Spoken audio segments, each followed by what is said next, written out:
In this video, we'll talk about wire service and we'll see how to fetch the user details using the wire service. So wire service is a service that is built on top of Lightning Data Service. Lightning Data Service we already have seen in the previous videos. LWC component use wire in their JavaScript class to read the data from the wire adapters, and the wire adapters we will get it from the Lightning UI API modules. Wire service is reactive service. And to explain this reactive term, I have a video in the upcoming lectures. And the wire adapter defines the data shape that the wire service provision in an immutable stream.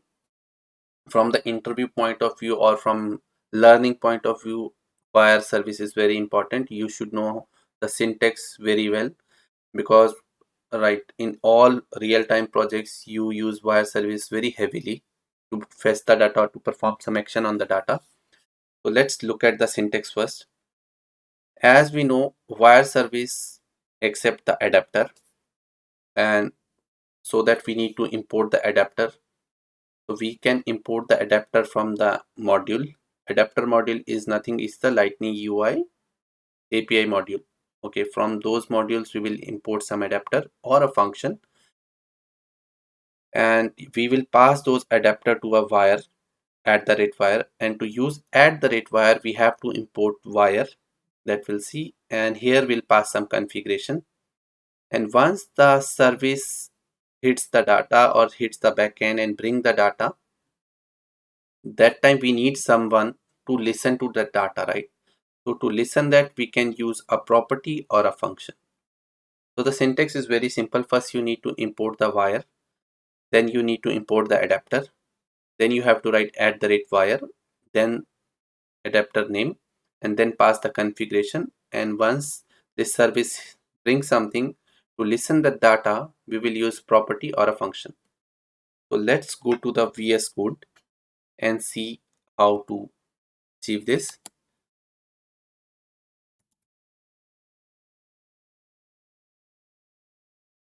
So I am in my VS Code now. So let's create a fresh component, and I will give this name wire demo user detail.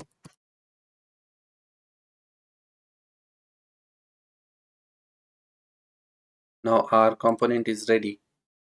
So the first thing what we're gonna do is we'll create an HTML and we'll create a card.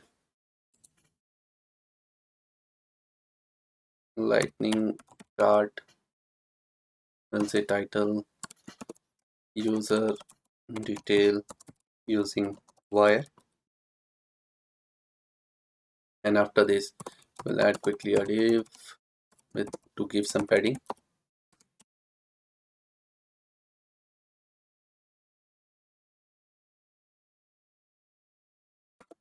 And now what we're gonna do is we'll just print a user ID here, and we'll come to our JavaScript or a class, we'll create a property user ID. So right now nothing is assigned to this user ID. So let's import the ID from the user. So we already seen how we can get the user information, current user information. So I'll say I want to import ID from @salesforce /user/ID, and we'll assign this ID to user ID. And in the details, what we're gonna do, we'll say true, and we'll add the targets. We can add the target app page only, and let's deploy this using the same command sfdx force source push. So the component is deployed, and for this I already create a new app page. So I'll go and edit and place this component quickly, and we'll search for our component name wire user demo, place in the first column, save this, come back. So now we are getting the user ID. So now we just set up by which like we create the card, we use the user slash id to fetch the logged in user id. So I have the id, I'll just copy this id. I'll go back to my VS Code, and here what we're gonna do is we'll save this id here. Okay, and now we'll start our actual topic, that is wire service. So now I have a user id and I want to fetch the user details. Basically we can't fetch email and name in this way. This approach with the reference, we can fetch only the logged in user id. So I am going to use this id to fetch the user other details like email or name. For that I need to use a wire service. So the syntax is you have wire @wire, then you have adapter, then you have adapter configuration, and then you have approach either to go with property or function. I'm just writing the syntax right now, and this adapter configuration is in object format. Okay, so this is the syntax right now. I'll just comment it out. So first thing, we need to import the wire. So to import the wire, import type wire here from the LWC module, and then we'll say @wire. Now we need the adapter. There are different types of adapter. We'll talk about each and every adapter in the upcoming videos. So for to understand wire adapter, right now I'm importing a adapter that is called get record. So I'm saying import get record. There is a module called get adapter called get record, and that you can import from a module lightning slash UI record API. So once you have this adapter, you will pass this adapter here. Then you need to pass the configuration. Configurations are the params basically that is mandatory to pass with the adapter, or you can think like this adapter expects something you to pass, so we'll pass those adapter. So it's expecting you to pass the record id for which you want to fetch the details, and in our case we already have the id here. I'm just passing the hard coded id right now. We just see this is the user id that we are getting, and then we need to pass the fields that you want to fetch from this record. Okay, so what all the fields we want is we want user, from user object fetch the name, and we can say from user object fetch the email,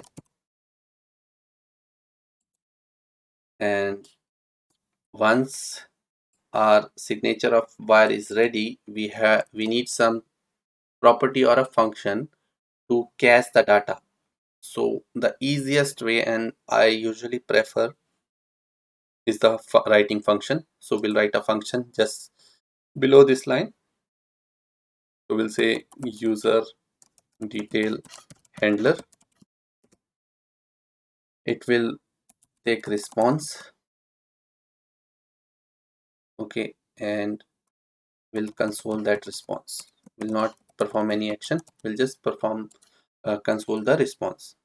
So I'll repeat it again. First you need to import the wire, use the @wire, pass the adapter. In our case it's a get record, we are importing from UI record API. Then you need to pass the adapter configuration. Adapter configuration are the parameters that get record is expecting from you. So we are passing the record id, because to fetch the record you need to tell him from which record id you want to fetch the details, and you need to tell him what all fields you want to fetch. So we are telling from the user fetch the name, from the user fetch the email, and once this action completes it will come to this method immediately, and it will take the response, and we are printing the response. So let's deploy this and see what it prints in the console. So I'm in my app, I'll refresh the page. We'll do the right click, select inspect. We'll go to the console. Here you will see our response that we are printing. Let me zoom it a little bit. So in the response, we have two properties, data and the error. Data further has many things like API name that you're calling, what all the fields you are calling, like email and the name, and what is the value of the email or what is the name of the user who logged in. And if I hover here, it will be user only, you can see. So that's what we are getting, the logged in user details, Salesforce group @gmail, it's an email ID. So we go back to our VS Code, and now what we're gonna do is we'll store the data. Now in most of the examples you would have seen people are destructuring it here. Even in the Salesforce documentation they are writing the code like this. So many people are confused about how they are writing directly data and error. This data and the error are the property that are hard coded by Salesforce in the wire response. So you can use this way. This is the shorthand notation or object destructuring. Otherwise, if you don't want to use it, you can use in this way as well. Response dot data and response dot error. You can store it in a variable data like that. Okay. There are many ways, but to understand this, that's why I went with the very simplest way. So now let's destructure it here only because it gives us a clear thing. So it will either bring the data or the error, and we'll say if data is available, then perform this section. If error is there, let's console the error. So we'll say console dot error, just print the error. And if the data is available, what we need, we'll go back and look if this is the data. Within that data, what field we want the fields to be there. So we'll just come here, we'll say this dot user details equal to data dot fields, and we'll create a property user details on the top. Okay, I'll remove this one, we don't need anymore. So I'll say user detail is a property that is initialized, not initialized, so by default it is initialize with undefined. Once the data is available, take the fields, all fields, and assign to the data user detail property. And now we'll print those properties on our HTML. So we'll say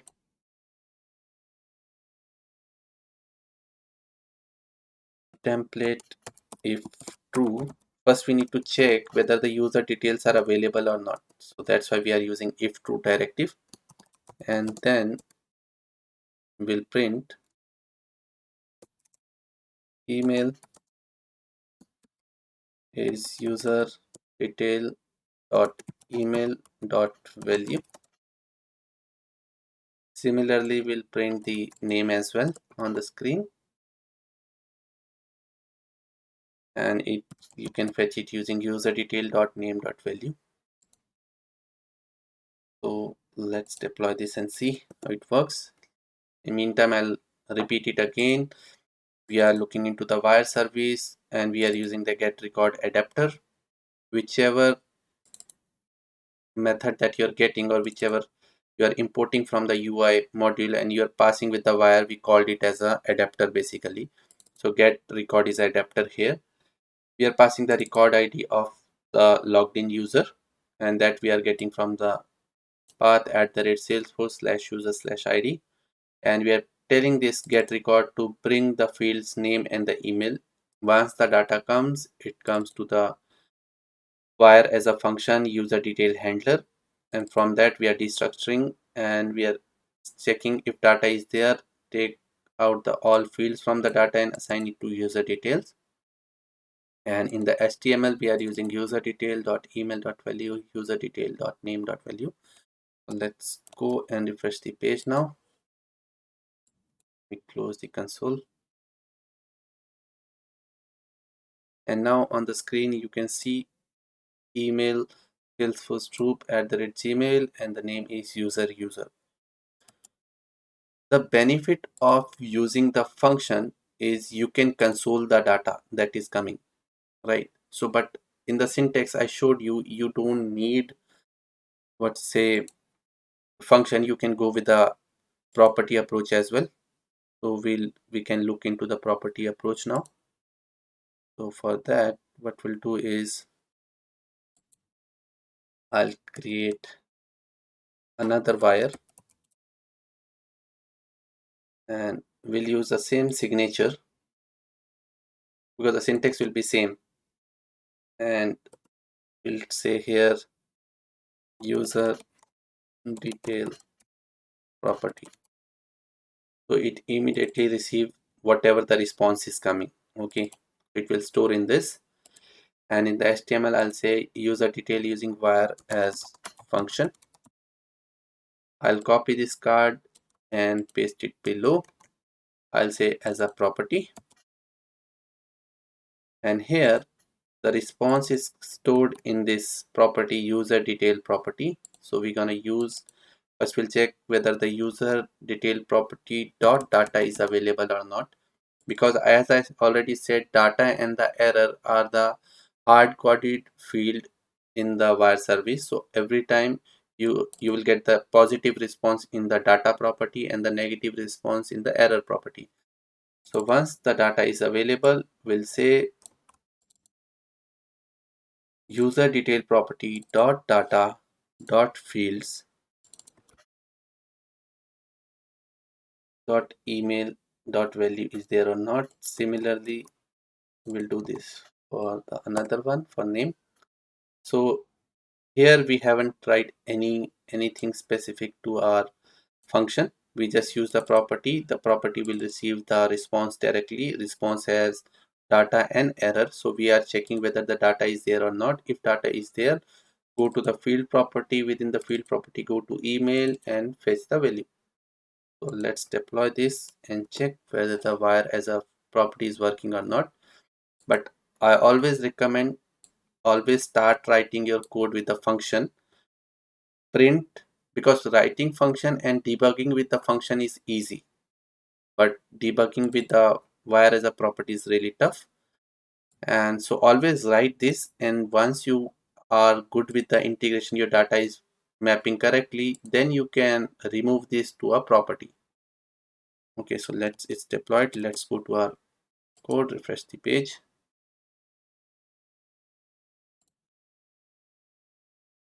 And now you can see that with the wire as a property is also working fine. Now we have seen how wire as a property works, how wire as a function works, how we pass the adapter. One very important thing that I want to explain here is right now we are passing the hard coded thing. Okay, and tomorrow somebody changed a property or a field name from the Salesforce side, right? So your code will not understand what happened, it will start breaking immediately. So Salesforce recommend us never give the reference hard coded, always import the reference, and that's the best approach and everybody should follow that approach. So let's import the reference.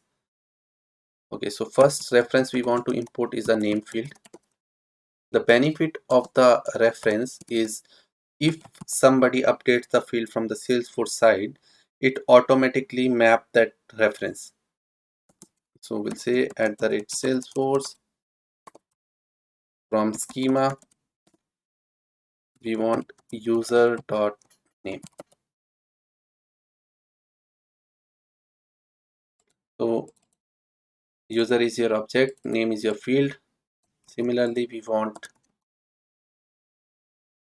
email field and we want email.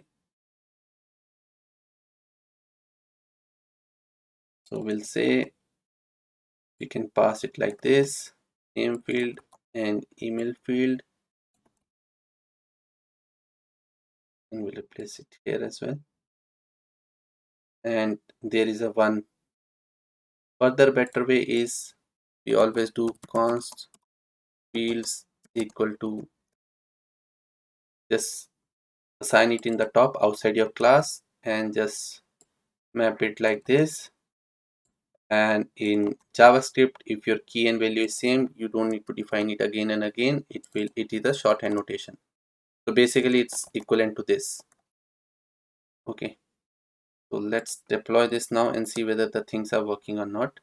So always use reference instead of using the hard-coded object.field name. And let's see if it works or not. Now it's deployed. Let's go and refresh the page. And it will work in the same way. So the reference is working totally fine. So let's understand what types of reference we can use. So there are different ways to import the reference. So let's see first the standard object, how you can refer to a standard object. For that, we need to use @salesforce/schema/object name. An example is like @salesforce schema account, because these different types of references we're gonna use heavily with the wire service and the adapter. The second way is to import reference to Salesforce custom object, and to custom object the syntax is same. You just need to pass the property __ c, that is our custom object name. Syntax is exactly same for custom object and the standard object. Then we have the fields, how we can import the reference of the Salesforce fields. We have just now seen we have given the object name as user and the field name as name. Another example, you can see account.name, or if you talk about a custom object.field name, then you have to give your custom object that ends with __ c, in this case property __ c dot name. And if you have a relationship in the field and you want to import that, then you need to write object.relationship.field. And for this example, you can use account is my object. Account has a relationship with owner, and we want to fetch the name field of the owner. So you can write account.owner.name, that is object.relationship.field. So these are the different ways by which you can import the reference of the fields or the object, whether it's a custom object or a standard object, and you can reference to a relationship as well. So these concepts, whatever we learn in this video, we're gonna use going forward throughout our lectures. We'll use heavily the wire service, different types of adapters and the function. Now in the next video, we'll talk about the wire as a reactive service, and we'll prove how wire service is a reactive in nature. So I'll see you in the next video.